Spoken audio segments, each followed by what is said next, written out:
Non, j'ai pas envie. Mais allez, putain, il est déjà écrit. Tu fais pas ton gamin. Mais j'ai plutôt bien aimé ce film, moi. Mais c'est pas pour ça qu'il est bien. Mais t'aimes pas le concept, t'es borné sur l'idée négative que tu te fais. Mais non, mais je t'ai déjà dit que c'était pas ça qui me dérangeait. Reviens. Jamais.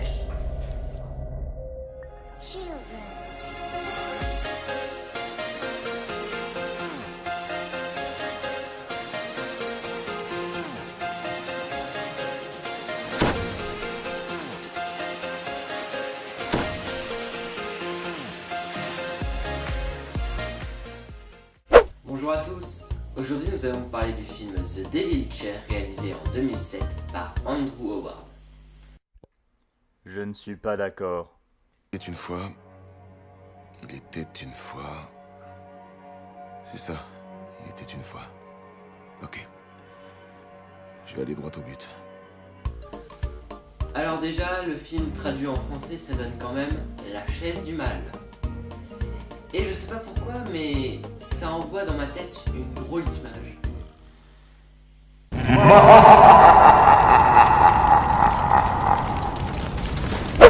Donc tout commence par la découverte de Nick West. Un personnage qui, on peut le dire, perd le nord. Oui, la blague, c'est bien les points cardinaux. Faites semblant de rire. Déjà, je suis désolé, le mec il s'appelle Nick et il ne fait que des réflexions perverses. C'est délirant, tu vas kiffer. Elle est trop bandante. Et t'es une putain de vicieuse aussi. Oh ouais, allez, prends-la à fond, putain, c'est regardez-moi cette salope. Y a pas de coïncidence, c'est pas possible. En version originale, ça passe sans problème, abruti. Je suis Monsieur Charcute et je suis boucher. Je m'appelle Pute Bambou et je suis jardinier. Je suis Mademoiselle sous bureau et je suis secrétaire médicale. Oh. Allô? Je m'appelle Nick Défunt et je suis croque-mort. Oui, c'est dégueulasse, mais j'adore ça. Donc, Nick va nous raconter une histoire, ou plus précisément son histoire. On comprendra plus tard que ce qu'il raconte est purement fictif, car ce mec en fait est juste un fou psychopathe qui cherche à excuser le meurtre de sa copine. C'est bien ça. T'auras au moins compris un truc. Il y a un truc qui me dérange assez pendant qu'il raconte son histoire, en retirant le fait qu'il fait des commentaires pas très utiles tout le long. Premières impressions. Putain, ma mission sera de l'obliger à se mettre à poil. J'ai ma première érection depuis 4 ans. Est-ce que ça va? Montre-moi tes nichons, ça ira mieux. C'est qu'il y a des mini-arrêts pratiquement tout le long du film. Comme s'il y avait un bug. Super belle. Sexy et... Je me suis dit que j'aurais dû montrer plus d'intérêt pour ce genre de film. Y croire un peu plus. Ça aurait pu me servir. C'est cool. Bienvenue à la... Je trouve ça assez agaçant. On aimerait tous te mettre en pause, toi. J'ai vraiment soif. J'aime l'eau. L'eau, c'est cool.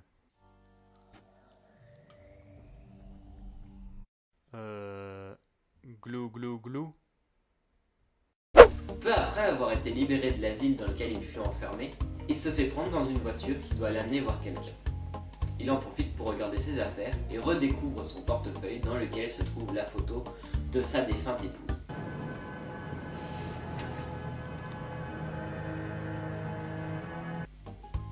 Mais je sais pas, en général quand on a une photo de son amour dans son portefeuille, elle est plutôt joyeuse, rigolote, ou même toute simple. C'est pas une photo style identité où elle fait la gueule. C'est pas agréable à regarder, je pense, non? Ah là là. Mon amour.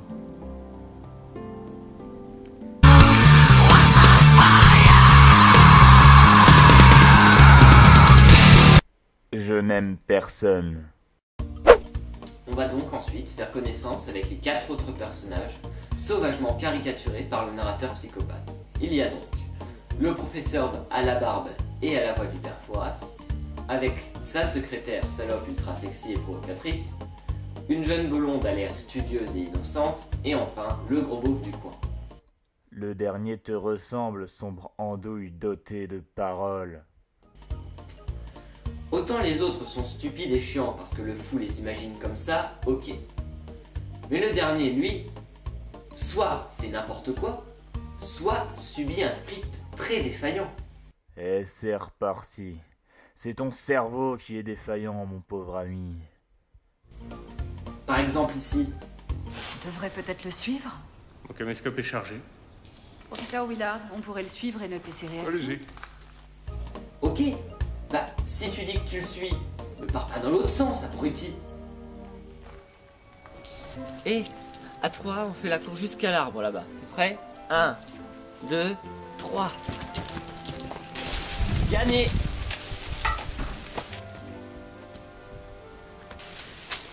Je ne cherche même plus à comprendre. C'est également le seul mec que je connais qui va allumer des spots à l'extérieur quand il fait pas de nuit, et surtout quand tout le film se passe à l'intérieur du bâtiment. Paye ton courant. L'écologie, c'est de la merde.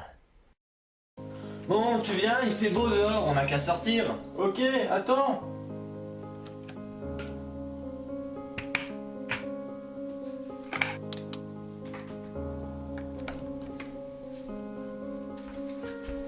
C'est bon, on peut y aller. T'as allumé toutes tes lumières parce qu'on sort? Bah oui. D'accord.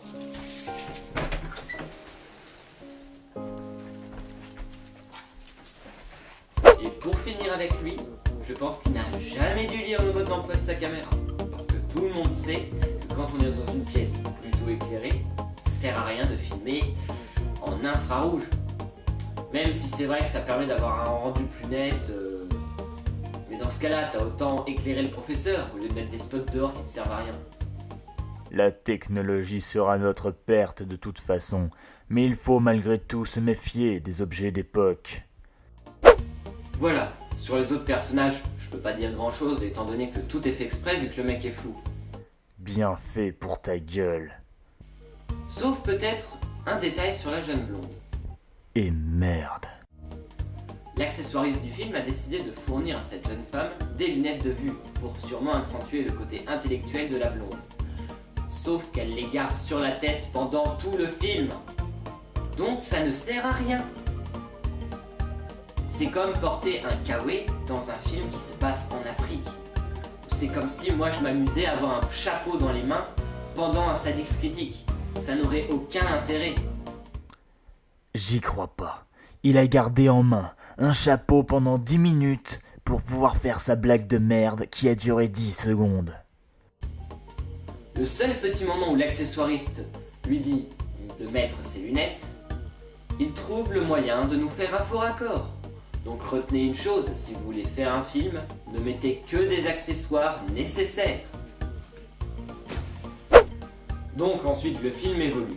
Les personnages vont dans le monde parallèle à partir de la chaise qui les téléporte afin de nourrir le démon, qui ressemble à un cheval mort avec des tentacules, mais le tout version clochard. On comprend qu'il s'agit en fait de l'image qu'attribue le psychopathe à son côté tueur et dangereux. Autant dire que c'est pas très valorisant tout ça. Enfin bon. Le mal est affreux. Ce n'est pas pour ça qu'il n'est pas attirant. Un monde d'ailleurs où le narrateur fou nous montre que les démons ont de l'humour.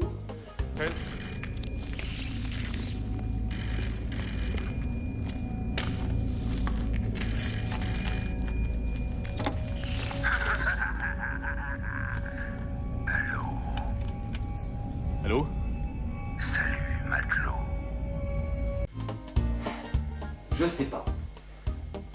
Cette phrase, certes, est là pour souligner le côté un peu mal ficelé du récit, mais je trouve ça intéressant de savoir que pour un fou, les démons ils font des blagues téléphoniques.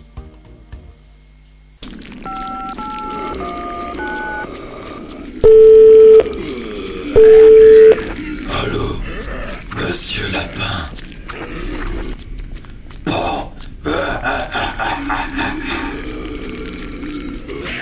Bon, même si je me suis pas ennuyé dans le sens où on l'entend d'habitude, le violoniste qui joue à un moment donne l'impression que soit il connaît pas sa partition, soit il était légèrement alcoolisé. La musique permet de détendre. On en met dans les abattoirs pour calmer les bêtes avant leurs exécutions. Qu'avez-vous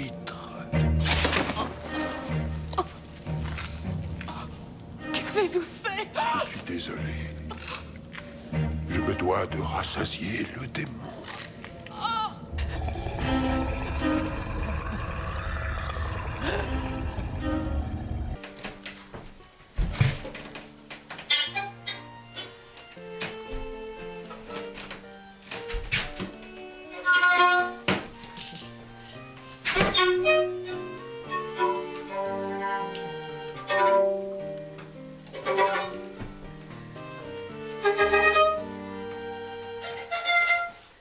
Au final, on voit que toute cette histoire a été inventée par Nick et l'on se retrouve dans la pièce de départ en compagnie des personnes presque tuées. On est donc dans la réalité. Malheureusement, certaines choses ne sont pas très réalistes. Par exemple, quand la jeune secrétaire se prend des coups de hache.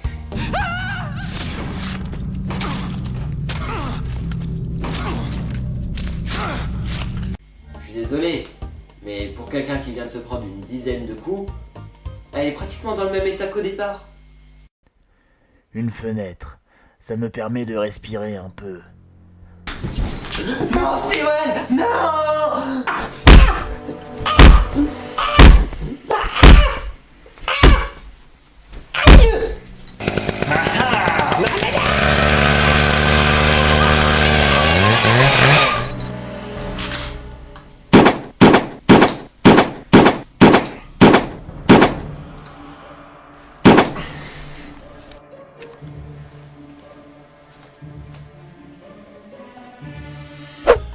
Peut-être pas réaliste, mais toujours en poésie, avec de très belles phrases, comme celle-ci. Ça sert à rien de gueuler. Parce que t'es une bête.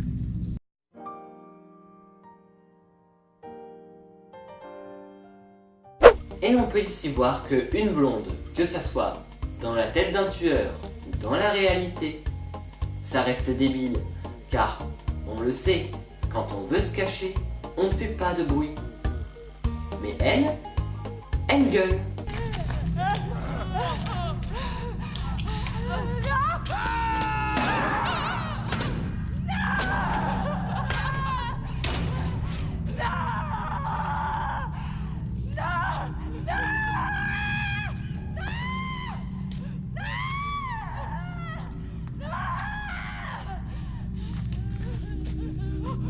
C'est peut-être horrible, mais non, on ne gueule pas quand on veut se cacher. Mon chien s'est caché. Je mange une pomme. Attention, prêt ou pas prêt, j'arrive.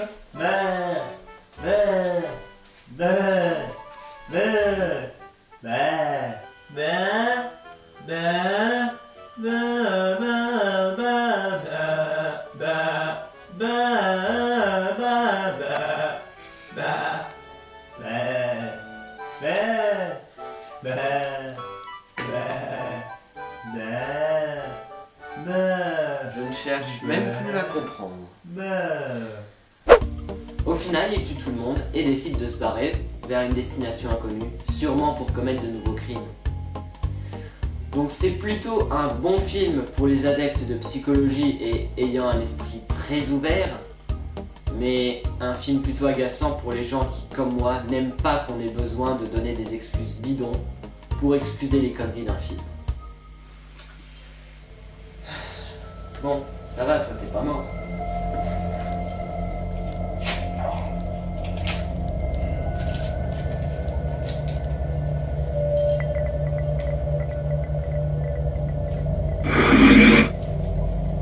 À force de chercher le danger, on finit par le trouver.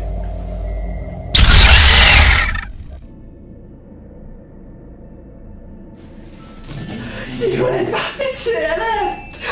Sirène, viens m'aider, je t'en supplie. J'arrive. À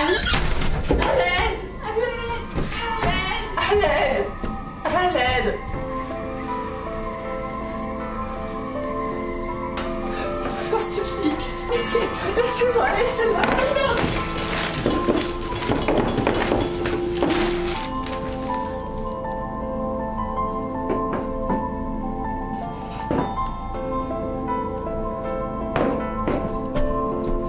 Non, Sadix. Non. Ne croyez pas ce que vous voyez. L'image vous fait voir ce que moi, je veux vous faire voir.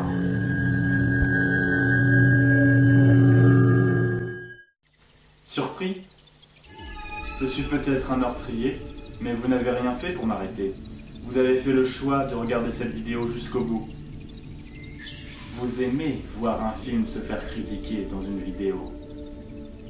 Celle-ci n'a existé que parce que j'ai choisi de vous la montrer.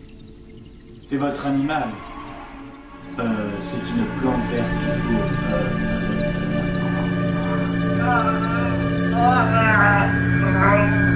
Ça ne s'arrêtera donc jamais.